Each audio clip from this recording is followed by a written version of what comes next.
너를 위하여 새긴 우상을 만들지 말고 또 위로 하늘에 있는 것이나 아래로 땅에 있는 것이나 땅 아래 물속에 있는 것에 어떤 형상도 만들지 말며 그것들에게 절하지 말며 그것들을 섬기지 말라. 나 네 하나님 여호와는 질투하는 하나님인즉 나를 미워하는 자의 죄를 갚되 아버지로부터 아들에게로 3, 4대까지 이르게 하거니와 나를 사랑하고 내 계명을 지키는 자에게는 1000대까지 은혜를 베푸느니라. 아멘. 이 시간 오늘은 이렇게 예배하라는 제목으로 제2계명에 대해서 말씀을 드리려고 합니다. 유대교와 가톨릭 그리고 우리 개신교는 모두 10계명을 하나님께서 주신 가장 중요한 계명으로 인정하고 믿고 가르칩니다. 그런데 흥미로운 것은요, 이 10계명이 어떻게 10개로 나누어지는가에 대해서는 유대교와 가톨릭 그리고 우리 개신교가 제각각 다릅니다.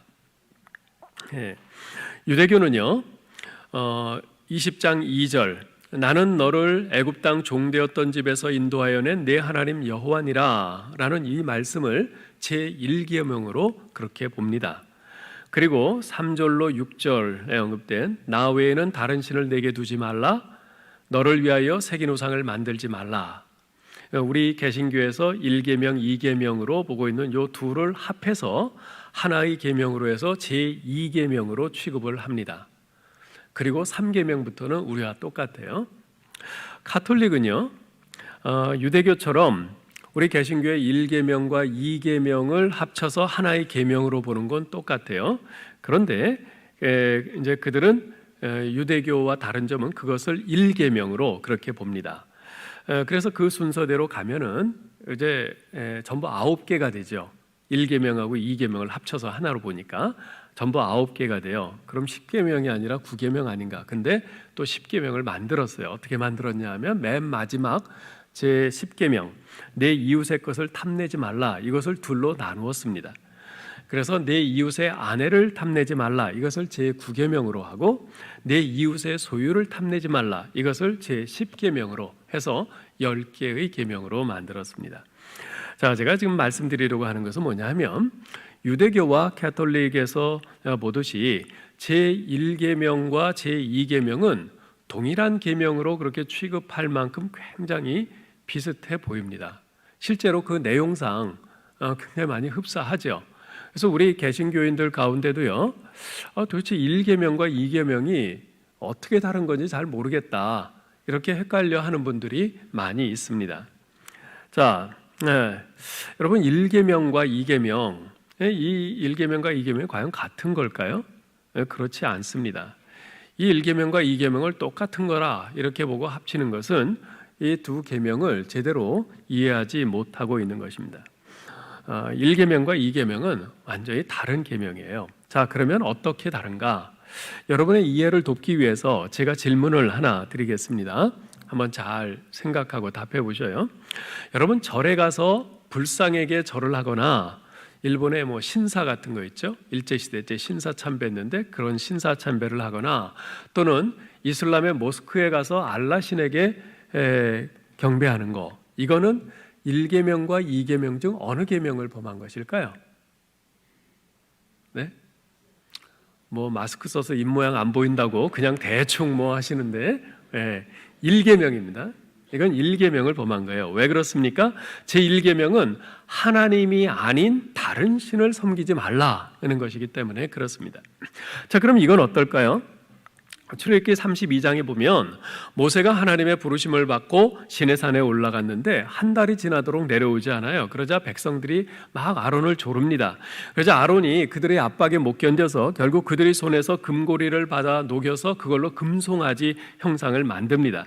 그러자 그들이 그 금송아지를 가리키면서 이스라엘아, 이는 너희를 애굽 땅에서 인도하여 낸 너희의 신이로다 라고 그렇게 말을 합니다.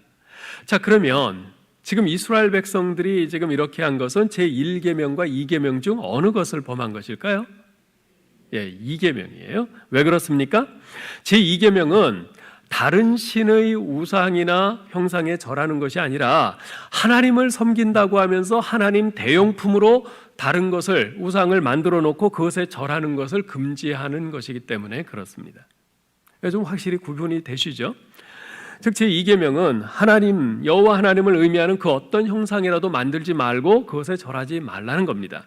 다른 말로 하면 제1계명에서는 살아계시고 참되시며 유일하신 여호와 하나님이 아닌 거짓 신을 예배하는 것을 금하는 것인 반면 제2계명은 하나님을 그릇된 방식으로 예배하는 것을 금하는 것입니다. 즉 제1계명이 예배의 대상에 대한 계명이라면 제2계명은 예배의 방법에 대한 계명이라고 할 수 있는 거죠. 자, 그러면 제2계명에서는 하나님을 어떻게 예배하라고 말씀하고 있습니까? 어떻게 하나님을 예배하고 섬기는 것이 바른 방법입니까? 이 부분은 좀 내용이 좀 길기 때문에 오늘과 다음 주로 이렇게 나누어서 좀 말씀을 드리려고 합니다. 우리가 먼저 생각해 볼 것은 나를 위한 예배인가 하나님을 위한 예배인가 라는 것입니다. 우리 하나님께서는 제2계명을 말씀하시면서 너를 위하여 새긴 우상을 만들지 말라는 말씀으로 시작하세요. 여기서 중요한 것은 너를 위하여라는 바로 이 부분입니다. 우리가 신앙생활을 하면서 가장 중요한 것은 하나님을 섬기는 것입니다. 하나님을 사랑하고 그분만을 섬기는 것, 이것이 우리 인생의 본분이며 참 행복입니다. 즉 신앙생활의 중심은 바로 하나님과의 관계에 있어요. 따라서 믿음의 대상이신 하나님에 대한 사랑과 섬김이 중요한 거죠. 여러분 신앙생활 우리가 이 말을 많이 하는데요. 신앙생활이 뜻하는 바가 뭡니까? 하나님 중심의 삶을 사는 것이 신앙생활입니다. 교회는 빠지지 않고 매일매일 나오지만은 그러나 내 하고 싶은 대로 하면서 나 중심의 삶을 산다? 그건 신앙생활을 하는 게 아니죠. 그런데 타락한 인간은 하나님을 섬긴다고 하면서도 그 목적이 자신의 유익을 위한 것으로 전락되고 말았습니다. 복을 받기 위해서 예배하고요. 문제를 해결하기 위해서 기도하고 성공을 위해서 하나님 앞에 나오고 자기 마음의 평안을 얻기 위해서 하나님을 섬기는 것으로 되어버렸어요. 이것은 마치 지동설을 천동설로 바꾸어 놓는 것과도 같습니다. 여러분 지동설이 뭡니까? 저도 헷갈리는데 지동설은 지구가 도는 거죠. 태양이 가만히 있고 그 주위를 지구가 도는 게 지동설이에요. 천동설은 그 반대죠. 지구가 중심이고 지구 주위를 태양이 도는 거, 그게 천동설 아니겠어요? 태양을 중심으로 지구가 도는 게 마땅하죠. 그게 맞는 겁니다. 그런데 내가 지구에 살고 있으니 태양이 내 주위를 도는 것처럼 보여요. 아침에 보면은 태양이 동쪽에서 떠서 남쪽으로 해서 서쪽으로 진단 말이에요. 나는 가만히 있고 태양이 도는 것처럼 보여요. 그러니까 지구를 중심으로 태양이 돈다 이렇게 주장하는 거죠. 똑같은 겁니다. 하나님 중심으로 우리 인간이 살도록 그렇게 되어 있고 그렇게 살 때 진정한 행복이 있는 것인데 내가 중심이에요. 그래서 하나님이 나를 위해 존재하고 하나님이 나에게 축복해 주셔야 되고 그래서 하나님이 내가 원하시는 것을 들어주셔야 되고 뭐든지 내가 중심이에요. 마태복음 6장에 보면 예수님께서 구제와 기도와 금식을 어떻게 해야 하는지 그 원리에 대해서 말씀하신 바 있습니다. 그 원리가 뭐냐면 사람에게 보이려고 하지 말라는 것이에요. 그 대신에 어떻게 하라고 하세요? 은밀한 중에 보시는 하나님 아버지께 보이도록 하라 그랬어요. 여러분 사람에게 보이려고와 하나님께 보이도록 이 차이가 무엇입니까?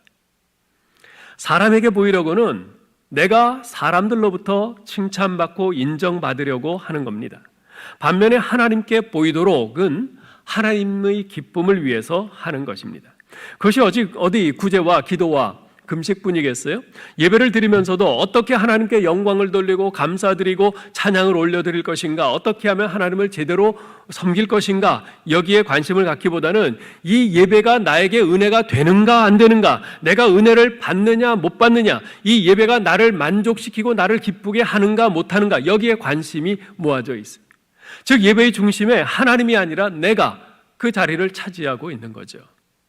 봉사도 마찬가지입니다. 봉사를 하면서도 이 봉사를 통해서 내가 하나님을 섬긴다는 생각보다는 내가 얼마나 능력이 있는가, 다른 사람들이 나를 어떻게 평가하는가, 나를 인정해 주는가, 나를 알아주는가 아닌가 훨씬 더 여기에 신경을 씁니다. 섬김을 받으시는 하나님이 아닌 섬기는 나에게 더 초점이 맞추어져 있는 거죠. 신앙생활을 하면서 주님의 말씀이 신앙생활에 대해서 뭐라고 말씀하시는가 여기에는 관심이 적고 항상 내 생각, 내 감정, 내 형편, 내 입장만을 내세우고 신앙생활을 합니다. 주일 예배도 내가 드릴 수 있는 형편이면 드리고 그렇지 못하고 빡빡하면 안 드려요. 11조도 내가 경제적으로 여유가 있으면 드리고 그렇지 않으면 빼먹습니다. 봉사도 기분 내키면 하고 기분 나쁘면 하던 봉사마저 때려칩니다. 기도한 대로 일이 술술 잘 풀리면 감사하지만 일이 안 되면 원망하고 불평하기 일쑤죠. 이처럼 신앙생활의 중심이 하나님이 아니고 자기 자신인 신자들이 무척 많습니다. 모든 관심이 내 자신에게 집중되어 있어요. 나를 위하여 이것은 제2계명에서 말씀하고 있는 하나님 섬김과 예배의 올바른 자세가 아닙니다. 프랑스의 위대한 종교개혁자인 존 칼빈은 자신이 죽은 후에 자기 무덤에 비석을 세우지 말라고 신신당부했어요. 자기 때문에 혹시라도 예수 그리스도가 가리워질까 봐. 비석을 세워놓으면 사람들이 찾아와서 여기가 우리 그 위대한 존 칼빈 선생님이 묻히신 곳이 하면서 계속 자기를 추앙하고 그로 인해서 예수 그리스도가 가려질까 봐 그것을 두려워한 거죠. 그래서 지금도 스위스 제네바에 가면 존 칼빈의 정확한 무덤이 어디인지 아무도 모릅니다. 비석 없이 500년이 지나니까 무덤조차 잊혀진 거예요. 그렇습니다. 사랑하는 성도 여러분, 올바른 신앙생활은요 나 중심이 아니라 우리의 예배와 섬김의 대상이신 하나님 중심이어야 합니다. 나의 만족이 아니라 하나님의 기쁨이 우리의 예배의 중심이 되어야 합니다. 이것을 꼭 기억하실 수 있기를 바랍니다. 두 번째 우리가 생각할 것은 하나님을 형상화하지 말라는 말씀입니다. 4절에 보면요 이렇게 말씀해요. 같이 읽어볼까요? 너를 위하여 새긴 우상을 만들지 말고 또 위로 하늘에 있는 것이나 아래로 땅에 있는 것이나 땅 아래 물속에 있는 것의 어떤 형상도 만들지 말며. 우리 기독교의 표준적인 교리 문답서 가운데 하나인 하이델베르크 요리 문답 제96문은 제2계명에 대해서 다음과 같이 정리하고 있습니다. 이렇게 물어요. 하나님께서 제2계명으로 요구하시는 바는 무엇입니까? 이렇게 답합니다. 같이 읽어보죠. 어떤 식으로든지 절대로 하나님을 형상화하지 말아야 하며 하나님께서 말씀으로 명하신 방식 이외에 다른 식으로 하나님을 예배하지 않아야 합니다. 즉 제2계명이 금지하는 것은 두 가지인데요. 첫째는 어떤 형태로든 하나님을 나타내는 형상을 만들어서는 안 된다는 것이고, 둘째는 그 어떤 형상도 예배에서는 안 된다는 것입니다. 이 계명이 의미하는 바를 좀 더 분명하게 이해할 수 있도록 성경의 실제적인 예를 한번 들어보겠어요. 앞에서 잠시 말씀드렸듯이 출애굽해서 시내 광야에 도착한 이스라엘 백성들은 하나님의 부르심을 받고 시내산에 올라간 모세가 깜깜무소식 안 내려오니까 아론을 압박합니다. 그래서 금송아지를 만들게 했어요. 그랬더니 백성들이 그 금송아지 형상을 가리켜서 말하기를 이스라엘아 이는 너희를 애굽 땅에서 인도하여 낸 너희 신이로다. 너희 하나님이로다. 그래요. 하나님을 송아지로 형상화한 것이죠. 하나님께서 그에 대해서 크게 진노하셨습니다. 그로부터 약 500년 후인 기원전 922년 솔로몬 왕이 죽고 나서 이스라엘은 북이스라엘과 남유다로 분열되었습니다. 그런데 예루살렘 성전은 남쪽 유다에 있었어요. 그래서 북이스라엘의 백성들이 절기 때만 되면 자꾸 하나님 앞에 제물을 드리고 예배드리러 예루살렘으로 내려가는 거예요. 그러자 위기의식을 느낀 북이스라엘의 여로보암 왕이 이래서는 안 되겠다 생각하고는 백성들이 그 유다에 있는 예루살렘 성전으로 예배드리러 가는 것을 막기 위해서 그 자기 북이스라엘에 있는 단과 베델이라는 지역에 제단을 쌓고 금송아지를 만들어서 거기에 두었습니다. 그러면서 백성들에게 말해요. 너희가 다시는 예루살렘으로 갈 필요가 없다. 이는 너희를 이 금송아지가 너희를 애굽 땅에서 인도하여 올린 너희 신이라, 너희 하나님이라 했습니다. 이 두 가지 경우 모두 그들이 여호와 하나님을 믿는 신앙을 떠난 것은 아닙니다. 단지 보이지 아니하시는 하나님을 보이는 형상으로 만들어 섬겼을 뿐입니다. 그러나 그것은 제2계명에 불순종한 아주 심각한 범죄였어요. 제2계명이 의미하는 것은요, 하나님을 섬기되 하나님께서 명하시지 않은 방법으로 섬겨서는 안 된다는 것입니다. 자, 그러면 하나님께서는 어째서 이처럼 자신을 형상화하지 말라고 하신 것일까요? 지금 북한 전역에는요, 수백 개에 달하는 김일성과 김정일 동상이 세워져 있습니다. 그리고 북한 사람들은 한결같이 김일성과 김정일 사진이 들어가 있는 배지를 옷에 달고 다닙니다. 보셨죠? 그렇게 하는 이유가 무엇입니까? 그것은 모든 백성들에게 지금 이 나라를 누가 다스리고 있고 그들이 누구의 은덕으로 살고 있는지를 늘 기억하라는 것입니다. 그렇게 함으로써 사람들의 정신을 지배하고 다스리려는 것이죠. 실제로 그것은 북한에서 대단한 성공을 거두었습니다. 오래전에 한 10수년 전쯤으로 기억되는데요, 북한의 음악인들이 서울에 초청되어 공연하러 온 적이 있습니다. 우리 측에서 그들의 공연을 알리는 포스터를 곳곳에 이렇게 만들어 붙였는데, 그 포스터에 들어간 그 그림이 어떤 그림이었냐면, 김대중 대통령이 평양을 앞서 방문했을 때 평양의 순환 비행장에서 김정일 위원장과 만나서 악수하는 그 장면, 그 사진을 그 포스터에 넣었어요. 그런데 북한의 음악인들이 서울을 방문했을 때 그때 비가 내리고 있었습니다. 때마침 거리에 붙은 그 포스터가 내리는 비로 인해서 흠뻑 젖었죠. 그때 평양에서 온 음악인들이 친애하는 김정일 동지가 비를 맞고 계시다 그러면서 눈물을 글썽이면서 우리 측에 격렬히 항의를 했습니다. 그냥 가식적으로 우는 게 아니었어요. 진짜 감정이 북받쳐서 눈물을 흘리고 울었다고요. 저는 그 보도를 보면서 어떻게 저리도 사람들의 정신을 철저히 지배할 수 있을까 하는 생각에 등골이 오싹했습니다. 만약 하나님께서도 이스라엘 백성들에게 그들이 가는 곳마다 하나님의 형상을 만들어 세워놓고 그것을 보고 섬기도록 하셨다면 아마 이스라엘 백성들도 바알을 섬기거나 아세라를 섬기거나 몰렉을 섬기거나 그러지는 않지 않았을까 하는 생각을 해봅니다. 그랬을 것 같아요. 하나님 형상이 딱 있는데 딴 거 섬기겠어요? 자, 그런데 하나님께서는 왜 그렇게 하지 않으셨을까? 어째서 하나님께서는 자신의 형상을 만들지 못하게 하신 것일까요? 여러분, 그 농부가 그 가을이 되면은 논에 허수아비를 세워두죠. 뭐 요새는 뭐 거의 없겠습니다만, 그 허수아비를 논에 세워놓는 이유가 뭡니까? 뭐 참새나 뭐 벌레 같은 것들이 와서 벼이삭을 따먹지 못하게 하려고 하겠죠. 근데 보다 근본적인 이유가 있어요. 그 이유는 뭐냐면 농부가 그곳에 늘 있을 수 없기 때문에 그렇습니다. 집에 가서 밥도 먹어야 하죠. 잠도 자야 하죠. 또 볼일 보러 다른 곳에도 가야 하지 않겠습니까? 만일 농부가 그 논에 늘 있을 수만 있다면 움직이도 못하는 허수아비를 세워놓을 이유가 뭐겠어요? 자기가 그곳에 늘 있으면서 이리저리 다니면서 참새 쫓고 그러겠죠. 마찬가지로 김일성이 자기 동상을 북한 전역에 세워놓은 이유는 그가 북한 전체를 동시에 다스릴 수 없기 때문에 그렇습니다. 그러나 우리 하나님은 다르세요. 우리 하나님은 무소부재하신 하나님이세요. 어느 곳에나 다 계신 하나님이세요. 하나님께서 하늘에 있는 것의 형상을 만들지 말라 그러셨는데 왜일까요? 그분은 태양이나 새가 아닐 뿐만 아니라 실제로 하늘에서 일어나는 모든 일을 다 알고 계시고 그것들을 친히 창조하셨고 그것을 다스리시는 하나님이시기 때문에 그렇습니다. 땅에 있는 것의 형상을 만들지 말라고 그러세요. 왜 그것을 만들면 안 될까요? 하나님은 짐승이 아니실 뿐만 아니라 땅에 있는 모든 것을 창조하셨고 감찰하시고 다스리는 분이시기 때문에 그렇습니다.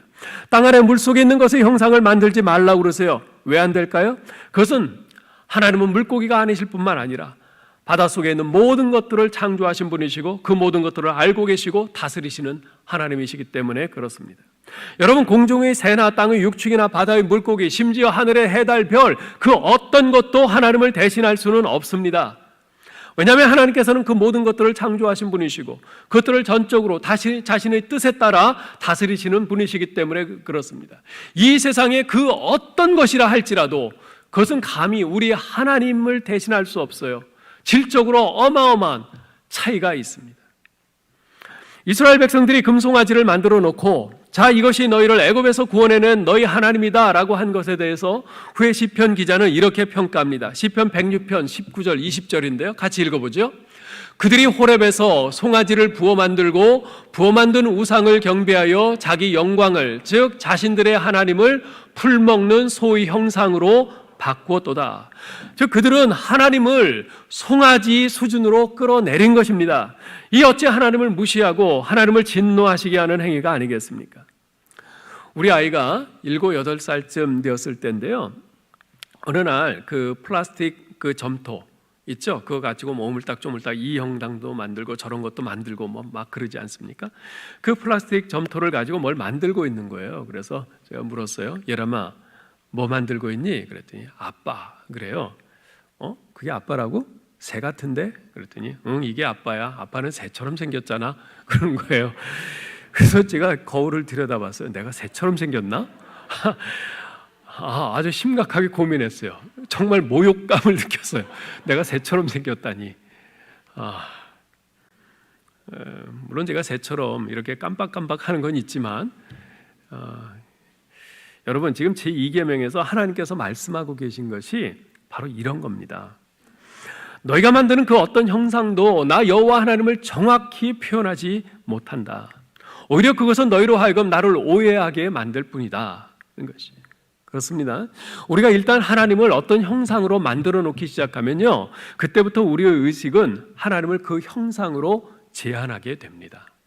금송아지로 만들어 놓고 이걸 하나님이다 그러면 그때부터는 하나님을 그 수준 이상으로는 생각하지 못하게 돼요. 실제로 이스라엘 백성들이 금송아지를 만들어서 이것이 너희를 애굽에서 구원한 너희 하나님이다 라고 한 직후에 그들이 어떻게 행동한지 아세요? 출애굽기 32장 5절 6절에 보면 기록이 되어 있는데요. 우리 같이 한번 읽어보죠. 아론이 보고 그 앞에 제단을 쌓고 이에 아론이 공포하여 이르되 내일은 여호와의 절일이니라 하니 이튿날에 그들이 일찍이 일어나 번제를 드리며 화목제를 드리고 백성이 앉아서 먹고 마시며 일어나서 뛰놀더라. 그들은 금송아지를 만들어 놓고 그날은 여호와의 축제일이다 하면서 번제와 화목제를 드렸어요. 그리고는 앉아서 먹고 마시며 일어나서 뛰놀았어요. 근데 영어 성경에서는 이것을 이렇게 표현하고 있습니다. After this, they celebrated with feasting and drinking, and they indulged in pagan revelry. 여기서 indulge in pagan revelry라는 말은요, 이런 뜻이에요. 이교도들의 쾌락, 환락에 빠졌다는 뜻이에요. 이교도들이 자신들의 신을 섬기면서 자신들의 신전에서 어떻게 합니까? 그들은 그곳에서 음란하고 부도덕한 행위들을 서슴지 않아요. 그러면서 즐거워하고 아주 쾌락을 즐겨요. 성적인 부도덕한 그런 행위를 암시하고 있는 말이죠.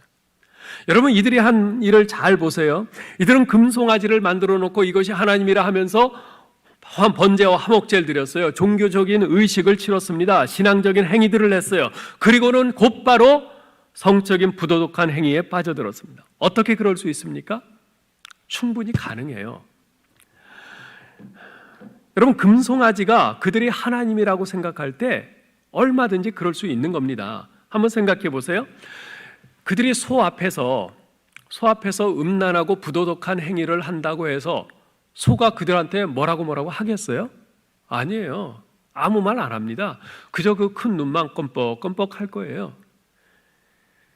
금송아지 형상은 더더욱 그렇죠. 살아있는 소는 눈이라도 껌뻑이죠. 금송아지는 그냥 가만히 있을 거예요. 그러니 무슨 짓이든 못하겠어요. 그 앞에서 뭐 음행을 해가든 부도덕한 일을 하든 심지어 사람을 죽인다 한들 아무 말도 안 하고 아무 반응도 못 보이는데 그 앞에서 무슨 짓이든 못하겠어요. 여러분, 우상숭배가 이런 겁니다. 전능하신 하나님, 거룩하신 하나님, 모든 것을 다 하시는 하나님, 심판하시는 하나님을 목석과 같은 금송아지로 표현하여 제안하게 될 때 그 앞에서는 무엇이든 무슨 행위라도 가능한 것입니다. 사랑하는 성도 여러분, 피조물의 형상으로는요, 온 우주 만물을 창조하신 전능하신 여호와 하나님을 결코 올바로 표현할 수 없습니다. 하나님을 제한하게 됩니다. 하나님을 왜곡하게 돼요. 내가 이해하는, 나의 작은 머리로 이해하는 그 정도의 하나님, 내가 원하는 하나님으로 축소시키게 됩니다. 창조주 하나님을 피조물의 위치로 전락시키는 거죠. 그래서요, 제1계명이 여호와 하나님이 아닌 다른 어떤 것을 하나님의 자리에 끌어올리지 말라는 명령이라면, 제2계명은 여호와 하나님을 피조물의 모습으로 형상화함으로써 피조물의 자리로 끌어내리지 말라는 명령인 것이. 확연히 다르죠. 그 WBC 주석 시리즈의 출애굽기를 저술한 존 덜햄이라는 성경학자의 말을 우리가 귀 기울여 들어볼 필요가 있습니다. 그는 이런 말을 합니다. 피조물들은 여호와를 있는 그대로 섬겨야 하며 그들이 상상하는 모양이나 그들이 좋아하는 모습으로 섬겨서는 안 된다.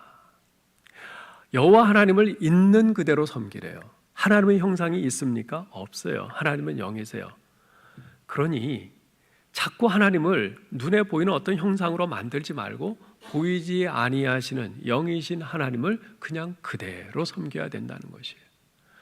그들이 상상하는, 우리가 상상하는 그 어떤 모습, 하나님은 이런 모습일 거야, 또 내가 좋아하는 그 어떤 모습으로 만들어서 섬겨서는 안 된다는 거예요.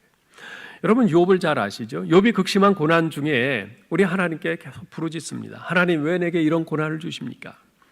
그렇지만 하나님께서 잠잠하세요. 그러다가 마침내 나중에 폭풍 가운데 나타나셔서 하나님의 말씀을 하시는데, 정작 하시는 말씀이 욥이 원하는 그런 답이 아니에요. 하나님께서는 그저 자신이 어떤 분이신지만, 그것도 아주 일부만 욥에게 보여주십니다. 그때 욥은 자기 항변을 거둬들이고 티끌과 재에 앉아서 회개합니다. 자신은 인간이고 하나님은 하나님이시라는 것을 인정했던 거죠. 바로 이것입니다. 여러분, 지난 시간에 제1계명을 말씀드리면서 제1계명의 핵심 메시지가 뭐라고 했죠? 하나님만 사랑하라는 것이에요. 제1계명의 핵심은 하나님만 사랑하라예요. 나 외에는 다른 신들을 내게 두지 말라. 그것은 하나님만 사랑하라는 것이에요. 그러면 오늘 제2계명의 핵심 메시지는 뭘까요? 그것은 하나님을 하나님 되게 하라는 것이에요. 하나님을 하나님 되게 하라. 무한하시고 영원하시며 전지전능하신 창조주 여호와 하나님을 한낱 피조물의 형상으로 전락시키지 말고 성경이 말씀하는 대로 그 하나님을 믿고 예배하고 섬기라는 것입니다. 자, 그런데 이 제2계명은요, 하나님을 단지 다른 어떤 자연 속의 피조물들의 형상으로 만들지 말라는 그 말씀으로 국한되지만은 않습니다. 종교적인 상징물들을 신성시하고 숭배하는 것도 금합니다. 간혹 저희 교회에 새로 오신 분들 가운데, 목사님, 여기 교회는 강단 벽에 십자가가 없는데 무슨 이유가 있나요? 라고 묻는 분들이 계세요. 심지어 이 교회는 교회에 십자가도 없고 좀 이상한 교회가 아닌가? 이렇게 의심스러운 눈으로 보다가 그 다음 주부터 안 나오는 그런 분들도 계십니다. 그 이유가 뭘까요? 대다수의 많은 교회들은 강단벽에 커다란 십자가를 걸어두고 있는데 어째서 우리 교회는 그렇게 하지 않는 것일까요? 여러분, 저희 교회는 대한예수교 장로회 합신교단에 소속된 교회입니다. 우리 합신교단에 소속된 교회들은 거의가 다 십자가를 강단벽에 걸어두지 않습니다. 그 이유는 비록 십자가가 예수 그리스도의 대속적 죽음과 구속의 은혜를 상기시켜주는 유익이 있는 것은 사실이나, 다른 한편으로는 성도들로 하여금 그 십자가를 신성시하고 숭배하게 할 위험성이 있기 때문에 그렇습니다. 그러면 혹시 이렇게 질문하실지도 모르겠어요. 그렇다면 왜 교회 밖 탑 꼭대기에는 십자가를 크게 만들어서 걸어두고 있습니까? 그렇잖아요. 그죠? 교회 밖에는 걸어두면서 왜 교회 안에는 안 된다는 겁니까? 뭐 이렇게 질문할 수 있죠. 여러분, 교회 밖에 십자가를 걸어두는 것은 이 건물은 우리 주 예수 그리스도를 믿는 신앙인들이 함께 모이는 교회당입니다 라는 것을 표시하는 겁니다. 근데 교회 안에, 이 예배당 안에 십자가를 걸지 않는 것은 우리는 예배할 때 보이지 아니하시는 그 하나님께만 우리가 전심으로 예배하기 위해서입니다. 십자가를 걸어둘 때 물론 십자가를 바라보면서 예수님께서 날 이렇게 구원하셨어, 예수님이 십자가에서 죽으심으로 날 구원하셨어 하면서 우리 하나님 앞에 더 감사하고 그럴 수도 있을 거예요. 그런데 우리 인간이 참 약한 존재예요. 약한 존재라서 우리 인간은 점점 그 안 좋은 쪽으로 빠져가게 됩니다. 처음에는 십자가를 보며 우리 주님의 은혜에 감사하는 것으로 그쳤는데 나중에는 이 십자가를 마치 무슨 어떤 부적과 같은 신비한 어떤 영적인 능력이 있는 것처럼 그렇게 생각하면서 십자가를 사용하게 된다는 것이에요. 그래서 어떤 목사님이 그런 말씀을 하신 것을 제가 들었어요. 어느 날 교인 중에 한 분이, 그 교회는 십자가가 이 뒤에 벽에 걸려 있는데 목사님은 왜 새벽에 기도하실 때 그 설교 마치고 내려와서 기도하세요? 십자가 앞에서 기도하지 않으시고? 그런 질문을 하시더래요. 그 말이 의미하는 바가 뭐겠어요? 십자가 앞에 가서 기도하는 것이 십자가에서 멀리서 기도하는 것과 효험에서 다르다는 것, 그런 의미가 그 안에 내포되어 있는 것 아니겠어요? 실제로 많은 분들이 그런 생각을 가지고 있어요. 이건 괜한 노파심이 아니에요. 실제로 중세의 어느 유명한 신학자는요, 십자가를 향해서 예수님께 드리듯 경배를 드려야 한다, 이렇게 가르쳤어요. 예수님께 경배하는 것이 맞는데 십자가를 향해서도 예수님께 경배하듯 경배해야 한다는 것이. 그는 예수 그리스도를 상징하는 상징물도 예수 그리스도와 마찬가지로 신성하고 따라서 마땅히 경배해야 한다고 생각한 거죠. 또한 십자가를 실제로 그렇게 부적처럼 생각을 해서 기도할 때 그 십자가 묵주 있죠. 그 십자가 묵주를 손에 꼭 쥐고 기도를 해야 하나님께서 더 기도를 잘 들어주신다고 생각하는 그런 사람들도 있어요. 성경에도 보면 그와 똑같은 일들이 과거에도 벌어졌던 것을 알 수 있습니다. 여러분, 민수기 21장에 보면요, 불뱀과 놋뱀 사건이 나옵니다. 애굽에서 나온 후에 광야에서 하나님과 모세를 원망하는 이스라엘 백성들에게 하나님께서 불뱀을 보내시죠. 그래서 그들이 물려서 신음하며 고통하며 죽어가요. 그런데 하나님께서 모세의 기도를 들으시고 장대 위에다 놋뱀을 만들어 달아라, 그리고 그것을 쳐다보면 살리라, 해결책을 제시해 주셨어요. 그래서 많은 백성들이 다 죽지 않고 그 놋뱀을 쳐다보고 살 수 있었죠. 그런데 그 이후에 그 놋뱀은 어떻게 됐을까요? 그 놋뱀은 어떻게 됐을까요? 성경에 보면 그 이야기가 나오는데요, 이스라엘 백성들이 그 놋뱀을 유다 왕 히스기야가 종교개혁을 일으켜서 부술 때까지 약 700년 동안 분향하면서 숭배하는 악행을 저질렀습니다. 열왕기하 18장 4절에 나오는데 우리 같이 한번 읽어볼까요? 그가 여러 산당들을 제거하며 주상을 깨뜨리며 아세라 목상을 찍으며 모세가 만들었던 놋뱀을 이스라엘 자손이 이때까지 향하여 분향함으로 그것을 부수고 느후스단이라 일컬었더라. 700년 동안 그 놋뱀을 모셔놓고 거기에 분향하고 제사하면서 절하고 경배한 거예요. 여러분, 우리가 이렇게 약해요.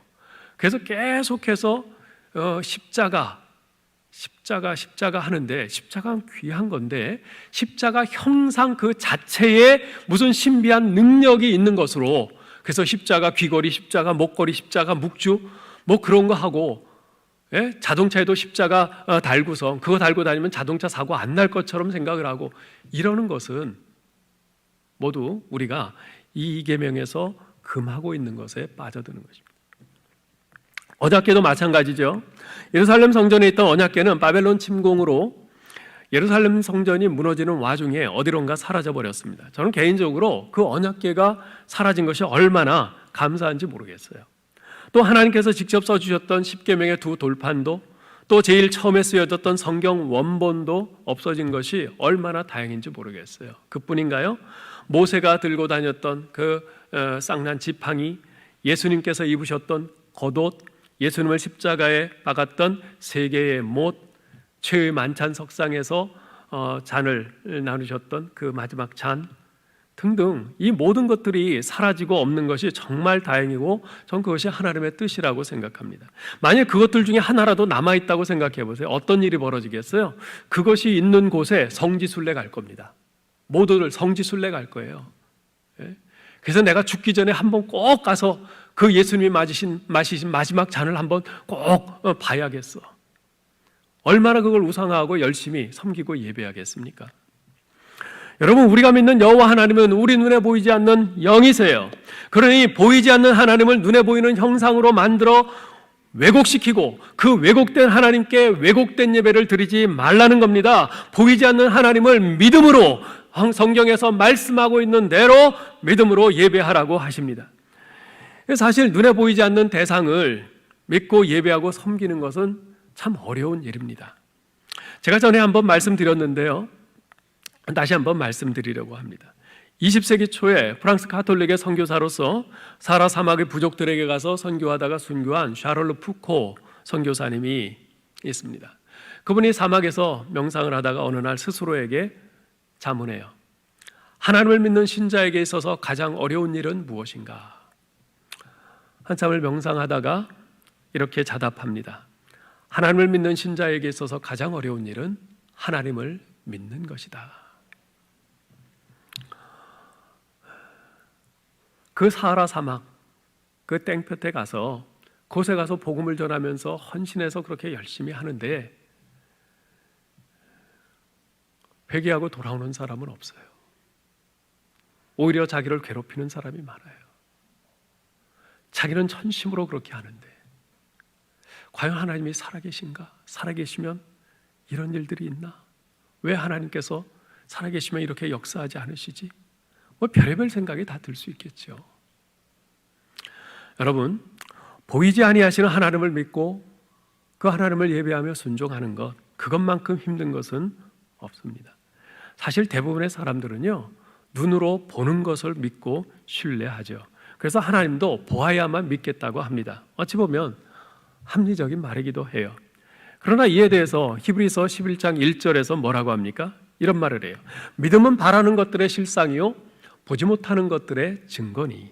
무슨 말입니까? 한마디로 말하면 믿으면 보게 된다는 것이에요. 보아야 믿게 된다는 것이 아니라 믿으면 보게 된다는 것입니다. 하나님에 대한 믿음을 갖게 되면 하나님이 살아계심을 도저히 부인할래야 부인할 수 없는 증거들이 도처에 산재에 있음을 보게 됩니다. 우리가 살아가는 하루하루의 삶이 그렇고요, 우리의 기도에 대한 하나님의 응답이 그렇고요, 이 세상 곳곳에서 되어져가는 일들이 그렇습니다. 그러나 하나님을 보아야만 믿겠다고 하는 사람들에게는 그 모든 것이 우연으로 보이거나 아니면 설명할 수 없는 어떤 기적으로만 보입니다. 하나님이 기도에 응답하신 것조차도 어쩌다 그렇게 된 것이겠지, 우연이야 우연, 그런 식으로 치부해버리고 맙니다. 그래서 히브리서 기자는 11장 6절에서 말합니다. 같이 읽어보죠. 믿음이 없이는 하나님을 기쁘시게 못하나니 하나님께 나아가는 자는 반드시 그가 계신 것과 또한 그가 자기를 찾는 자들에게 상 주시는 이심을 믿어야 할지니라. 부활하신 예수님께서도 난 못 믿겠다 버티는 도마에게 나타나셔서 손과 발의 못자국을 보이시면서 뭐라고 하셨어요? 너는 나를 본고로 믿느냐? 그러나 보지 못하고 믿는 자가 복되도다 그러셨죠. 여러분, 하나님을 가장 기쁘시게 하는 예배는 믿음으로 드리는 예배입니다. 보이지 않는 하나님이 지금 이 자리에서 바로 내 앞에서 나의 찬양을 듣고 계신다. 그분이 지금 나의 기도를 듣고 계신다. 그분이 지금 예배드리는 내 모습을 보고 계신다. 이 믿음을 가지고 드리는 예배가 하나님을 진정으로 기쁘시게 하는 예배입니다. 하나님을 가장 기쁘시게 하는 섬김은 바로 믿음으로 하는 섬김이요 봉사입니다. 다른 사람들이 나를 주시하고 있어서가 아니라 나를 사랑하시는 하나님, 나를 위해 모든 것을 아낌없이 내어주신 하나님께서 지금 바로 내 앞에서 나의 섬김을 받고 계신다. 그분이 나의 봉사하는 모습을 보시면서 미소 짓고 계신다. 이 믿음으로 하는 섬김과 봉사가 참으로 하나님을 기쁘시게 하는 것입니다. 이제 말씀을 맺겠습니다. 앞에서 말씀드리기를 제2계명은 살아계시고 참되신 유일하신 하나님을 어떻게 예배해야 하는가에 관해 말씀하는 계명이라고 했습니다. 지금 코로나19로 인해서 하나님께 드리는 우리의 예배가 많이 무너져 있는 상황입니다.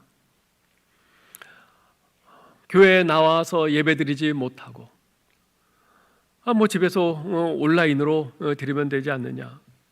온라인 예배로 드릴 수 있는 거 그것만도 감사했죠. 그런데 우리가 다 경험해서 알지 않습니까?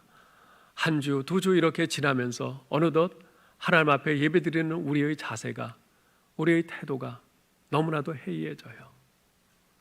하나님 앞에 온전히 집중해서 예배를 못 드려요. 이런 상황이기에 그 어느 때보다도 우리가 제2 계명에 귀를 기울여야 합니다. 하나님을 어떻게 예배해야 합니까? 여러분, 예배의 자리에 앉아 있다고 해서 다 예배자는 아닙니다. 그 중에는 관람객도 있습니다.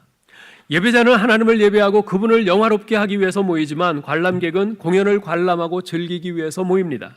예배자는 예배당에 들어서면 먼저 자신의 마음을 가다듬으면서 예배를 준비합니다. 반면에 관람객은 교회의 건물과 시설, 청소 상태에 관심이 많습니다.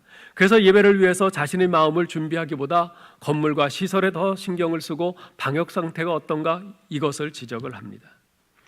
예배자는 주보를 받으면 먼저 오늘 예배 때 부를 찬송이 몇 장인지, 성경 본문이 어디인지, 설교 제목이 무엇인지 그것부터 살피고 미리 찾아 놓습니다. 반면에 관람객은 주보를 받으면 먼저 지난주 통계를 살펴요. 출석이 몇 명인지, 헌금은 얼마나 들어왔는지, 그리고 광고란으로 시선을 옮겨서 무슨 새로운 소식은 없는지 살핍니다. 예배의 순서와 오늘 드리게 될 예배의 내용이 어떤지에는 관심이 없습니다. 예배자의 마음은 하나님께 초점이 맞추어져 있습니다. 반면에 관람객의 관심은 온통 공연하는 배우들에게 쏠려 있습니다. 그래서 예배자는 설교자나 대표기도자 또는 찬양대가 좀 부족해도 별로 흔들리지 않아요. 마음이 평온합니다. 그리고 하나님께 오늘 예배에 대해서 감사하죠. 그러나 관람객은 설교자나 대표기도자 또는 찬양대가 마음에 안 들면 마음이 불편해집니다. 그래서 오늘 예배 별로였어 그러면서 평가를 합니다. 예배자의 자세는 내가 어떻게 예배를 드릴까, 내가 하나님께 무엇을 드릴까에 맞춰져 있습니다. 반면에 관람객의 자세는 오늘 예배에서 내가 무엇을 얻을까, 무엇이 나를 즐겁게 할까, 무엇이 나를 만족해 할까, 여기에 맞춰져 있습니다. 여러분은 예배자입니까?